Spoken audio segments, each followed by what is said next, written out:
informação. Eu tenho tensão, corrente e resistência. Tensão é a força que faz com que os elétrons se movimentem. Consequentemente, o movimento dos elétrons é a corrente. Essa corrente, circulando no material condutor, pode encontrar resistência. Tensão. Qual é a unidade de tensão? Beleza. Volt. Corrente. Ampere. Resistência. Ohms. Então, nós já alinhamos as três unidades básicas. Bom, vamos agora conversar um pouquinho sobre esse componente, sobre a resistência. Quais fatores alteram ou podem alterar a resistência de um material condutor, pessoal? Me ajude. Quais fatores podem alterar a resistência de um condutor, de um material condutor? Vocês lembram? Comprimento dele. Comprimento. Temperatura. Temperatura. Vamos falando aí.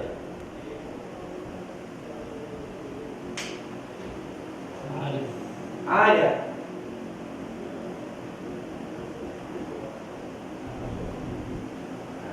Faltando um. Material.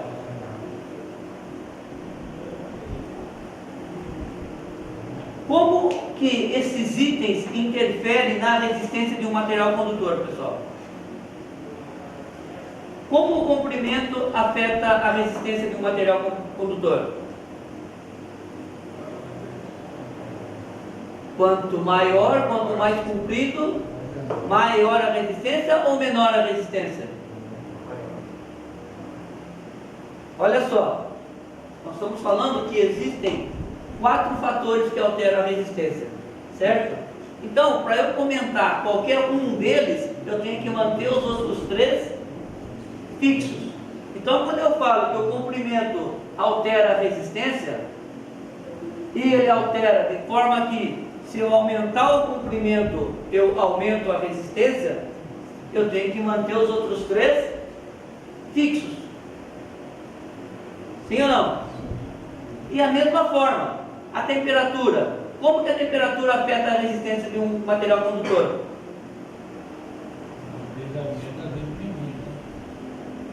Nós estamos falando de um condutor.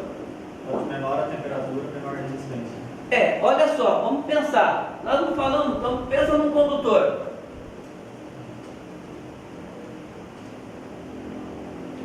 Podia bem? E eu tenho a corrente circulando nele, certo? Se eu tenho a corrente circulando nele, esse material aqui, né, vamos pensar que é cobre, é um fio de cobre. Definimos o material. Né? Se ele está a temperatura ambiente, tá? Não vamos entrar no método de definição de temperatura e de calor. Não vamos entrar nesse método, mas vamos falar, se ele está a uma temperatura ambiente, 25 graus, existe, né, uma certa agitação, um certo arranjo térmico desse material. Ele está estável ainda nessa temperatura, né? Existe de tal forma que, como é um material condutor, um bom condutor, o cobre, a corrente circula normal, encontrando uma resistência típica do material que é um condutor. Consequentemente, tem uma resistência alta ou baixa? Baixa. Bom, se em algum momento aqui, né, a gente começar a aumentar a temperatura, a partir do momento que eu aumento a temperatura, eu vou causar aqui o que? Uma agitação térmica. E essa agitação térmica vai dificultar a passagem da corrente. Porque a corrente não é o fluxo de elétron, ela vai ter mais dificuldade. Por quê? Porque aqui vai estar uma agitação. Então, o que acontece? Com o aumento da temperatura, mantendo as outras variáveis fixas, eu também aumento a resistência do condutor. Então, pessoal, a gente tem que estar sempre amarrado assim, né? Eu altero um item, mas os outros três tem que estar constante, porque senão a gente não consegue fazer essa validação simples, assim como nós estamos querendo fazer, essa forma tão simplista. Então, com o comprimento, aumenta o comprimento, aumenta a resistência. Temperatura, aumenta a temperatura, aumenta a resistência. E a área, a bitola do cabo, a área da seção transversal, como é que ela varia?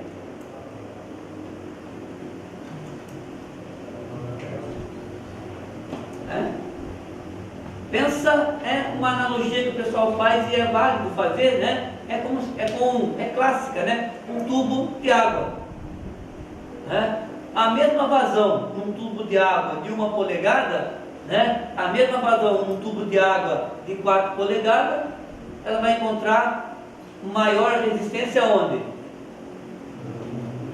De 1 polegada. Então, com o aumento da área, o que acontece com a resistência? Diminui a resistência, certo? E o material, né? E o material vai depender de cada tipo de material, né? É óbvio que a gente pudesse trabalhar com os condutores de platina ou de ouro, né? Ele é muito melhor condutor do que o cobre. Só que hoje, cobre, alumínio, o pessoal já rouba. Imagine se fosse de platina ou de ouro, né? E o custo também, né? Hoje a gente já acaba encontrando muito. Quem trabalha com manutenção de subestação aqui, você, né? Hoje a gente já acaba tendo a surpresa, às vezes a gente vê neguinho grudado, né? Porque o que acontece? O pessoal vai, né? E acaba tirando aquele que está mais perto, vai tirar a malha de aterramento, né? O cara vai tirar a malha de aterramento. Se em algum momento está tendo uma fuga, está tendo alguma coisa, né? A malha de aterramento está lá para isso mesmo, né? Porque o terra é o condutor de proteção do nosso sistema, né? Ela está lá para isso mesmo. Então o cara vai e morre grudado lá, né? Imagine se fosse de platina ou de ouro, né? Ainda morria com vontade mesmo, né? Mas então, pessoal, é isso. Então, a resistência de um material, ela altera conforme esses 4 itens. Então, aqui a gente acaba vendo, se vocês puderem dar uma olhadinha aí, né, na apostila de vocês, aí nesse material que eu passei para vocês. Então a gente já tem, né, a primeira lei de Ohm, né? A primeira lei de Ohm, ela estabelece o que para a gente, pessoal? Essa primeira folha aí, primeira e segunda folha aí, né? Ela estabelece que a tensão é igual ao produto da resistência vezes a corrente. Isso que ela estabelece para nós, né? E aí, né, as relações entre tensão, resistência e corrente, direta e inversamente proporcional, também vale aquilo que nós falamos. Eu tenho que manter um valor constante para poder analisar os outros dois, senão acaba virando uma salada aí, né? E a segunda lei de Ohm fala o que para a gente? Dá uma olhada aí na página 7. Desculpa, página 7 é onde ela começa.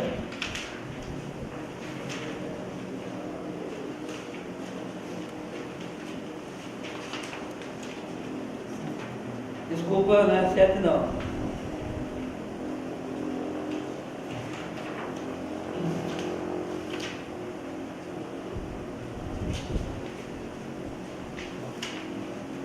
Na página 7 sim, a segunda lei de Ohm. Ela fala o quê? Que a resistência, ela depende da resistividade, do comprimento e da área. Você conhece, né, esses fatores que a gente acabou de falar, né? Comprimento, área, né? Corrente, a resistência. Então, através dessa análise rápida que nós fizemos, é que nós vamos acabar trabalhando e montando, né, os nossos os nossos lábios hoje. Olha só, em cima dessa possibilidade aqui, né, a gente acaba estabelecendo a fórmula de potência também, certo? E como nós estamos trabalhando com circuito resistivo, eu não tenho que me preocupar agora com o fator de potência, né? Porque uma carga resistiva, tensão e corrente estão alinhadas, né? Eu não tenho, teoricamente, que me preocupar com o fator de potência. Então, basicamente, daqui eu tiro a fórmula da potência, que é tensão vezes corrente. Que outra fórmula eu posso usar aqui? Né? Eu posso também falar que potência é tensão ao quadrado sobre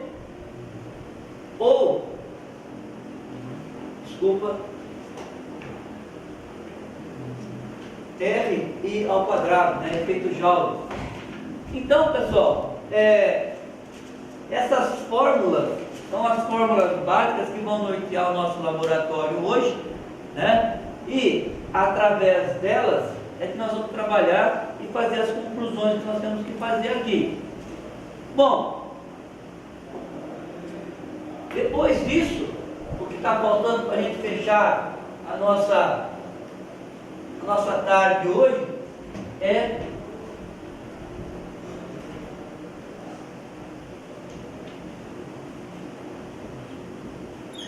código de cores.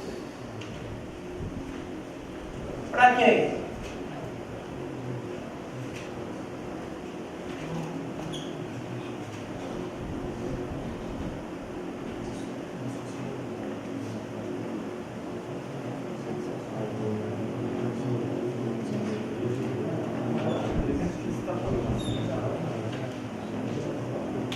E aí a gente vai lá para a folha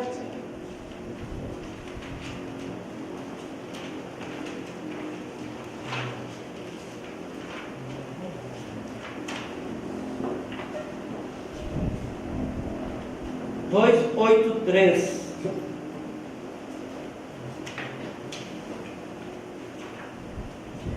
E como funciona esse código de cores para resistores, pessoal?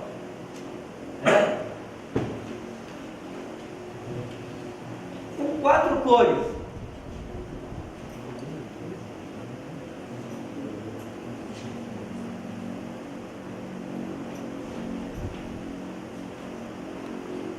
Vocês lembram o que significa cada um desses anéis aí? Essa primeira cor que aparece, né, ela é o quê? O primeiro dígito. A segunda, o segundo dígito. O terceiro dígito. Mas o que significa o terceiro dígito? É o fator de multiplicação, né? E a quarta, que é o quarto dígito, a tolerância. E tudo isso segundo um código de cores, né? Que código de cores? Né? O que está marcado lá, né?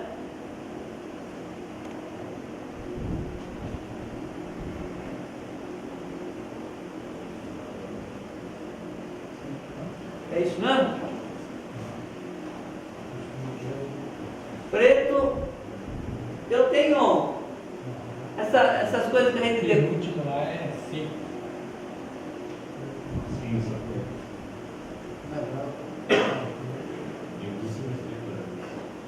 A gente tem umas coisas que a gente guarda, né? Desde a época da escola técnica e de cursinho, né? Prefeitura, no caso meu de Minas Gerais, a Prefeitura Municipal de Varginha lava vosso carro branco. Às vezes é muito mais difícil de decorar do que você pegar as cores, né? Mas na hora que o cara fala, você fala, puxa vida, é verdade, né? Então preto, marrom, vermelho, né? Laranja, e aí vai, né? Então, pessoal, né? Cada cor, né? No primeiro, segundo, terceiro, né? Ela tem um valor, né? Olha lá, né? vai indo, ela sai do 0 e vem até o 9. Né? E aqui, no caso do multiplicador, né? Ela também vai do 0 até o 9. Né? Qualquer número elevado a 0 vale quanto? 1. Né? Olha lá, vai do 1 até o 0,1. Desculpa. 0,1. Até o 0,1. Né? Não, até o 0,1, que é um pouquinho diferente aqui daí a cor, né? O fator multiplicativo. Então, o que nós vamos fazer? O André, tá? Vocês vão ver que dentro, no kit aí da 29, que vocês estão olhando aí, ele tem um protoboard pequenininho aí em cada um deles, não tem? Por quê? Né? Não, ele está aqui, não tem. Ele está aqui. Esse protoboard, né, nós vamos usar para fazer as montagens do circuito. Tá? As 3 placas que nós temos aqui, a placa 1, a placa 2 e o protoboard, é o que nós vamos utilizar para o nosso laboratório. Esse kit 29 que nós temos bastante desse kit, é um kit bem versátil, nós vamos trabalhar bastante nesse kit ainda, tá? Vamos trabalhar esse kit esse semestre inteiro, semestre que vem nós vamos trabalhar com ele também, tá? Porque com ele nós vamos ver circuitos, né? A gente vai ver eletrônica analógica. No próximo encontro nosso, nós vamos falar sobre um pouquinho de eletrônica analógica, vamos montar os circuitos, os amplificadores, tudo. E é tudo feito com esse kit aí.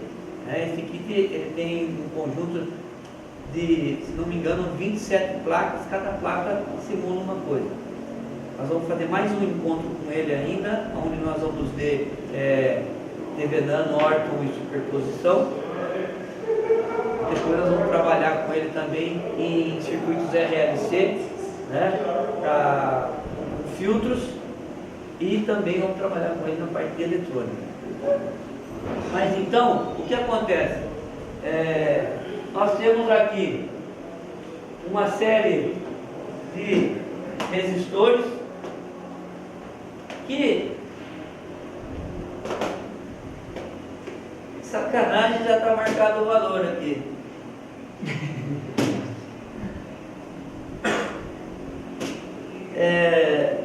Então, vocês vão checar, de repente o André misturou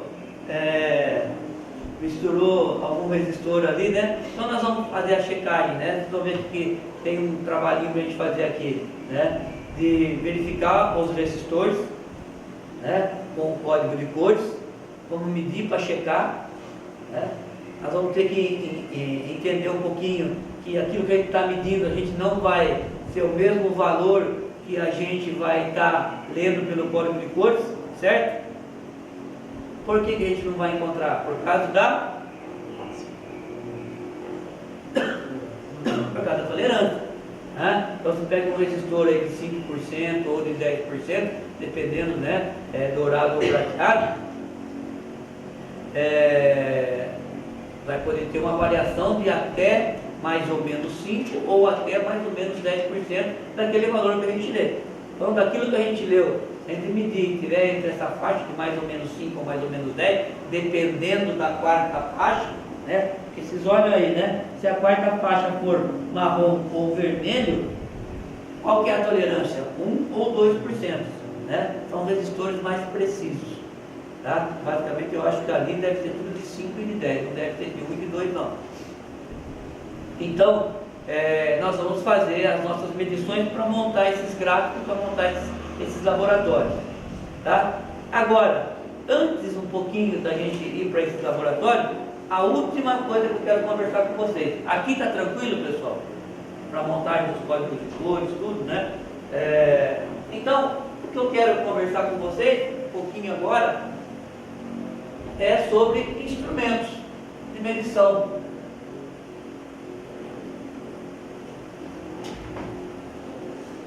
E por falar em instrumentos de medição, né? A gente tem multímetro, vamos falar os básicos, tá? Amperímetro e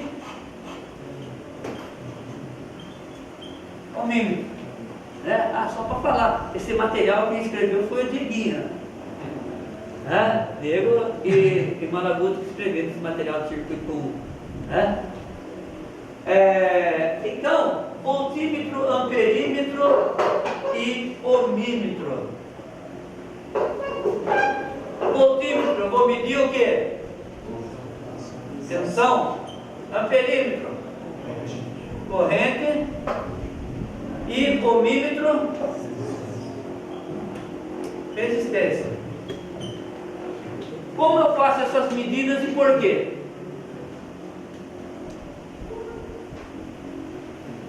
Comportamento do circuito. Oi? Checar o comportamento do circuito. Para checar os comportamentos do circuito. Ao checar o comportamento do circuito, como eu faço a checagem do comportamento do circuito com o voltímetro? Paralelo. Então, o voltímetro ele é conectado em paralelo. Todo mundo concorda? Como é seu nome mesmo? Rodrigo. Todo mundo concorda com o Rodrigo? Sim. E o amperímetro? Série.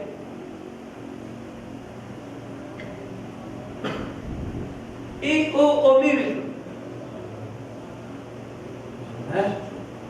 O ohmímetro a gente precisa tomar muito cuidado, né? Por quê?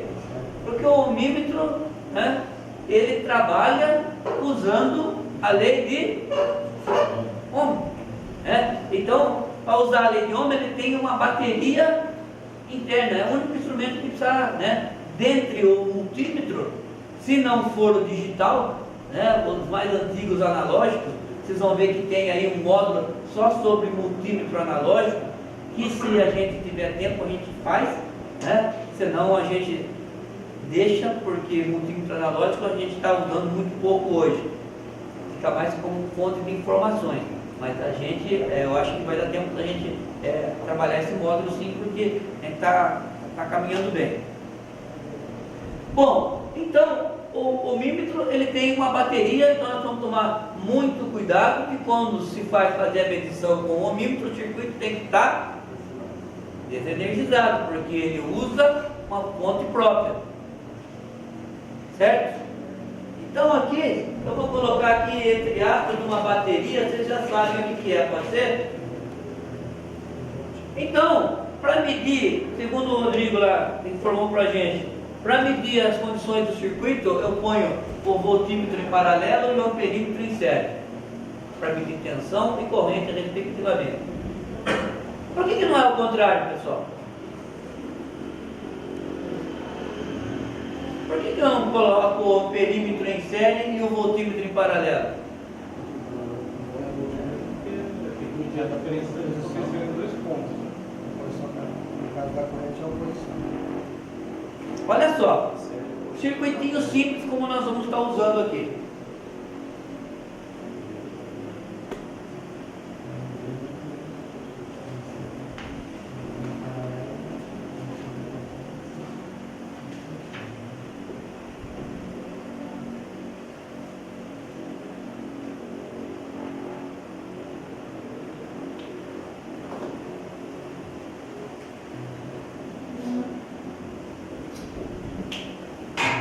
Certo? Bom, isso tem a ver muito com a resistência interna dos instrumentos. Um deles tem resistência interna muito alta e o outro tem resistência interna muito baixa. Qual que vocês acham que é qual?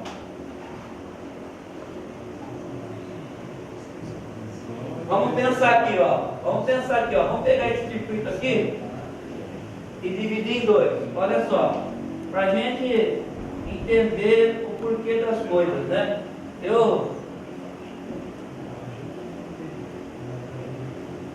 eu gosto de fazer esses paralelos para a gente poder entender o porquê das coisas. Também é simples, mas acaba ajudando a gente.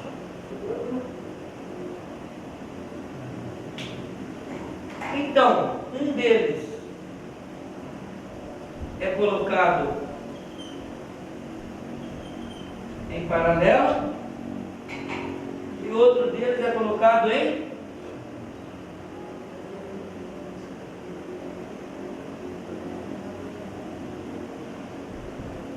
série. Voltímetro é colocado em paralelo, certo? E o amperímetro é colocado em série. Certo? Assim que é feito, né? Pensa, pessoal, vocês já concluíram qual que tem resistência interna alta e qual que tem resistência interna baixa?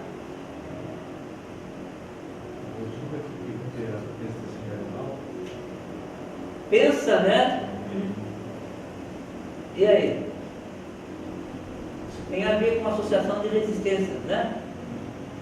Se eu tiver um voltímetro, uma resistência interna baixa, muito baixa, o que vai acontecer na hora que eu conectar ele no circuito? Olha só.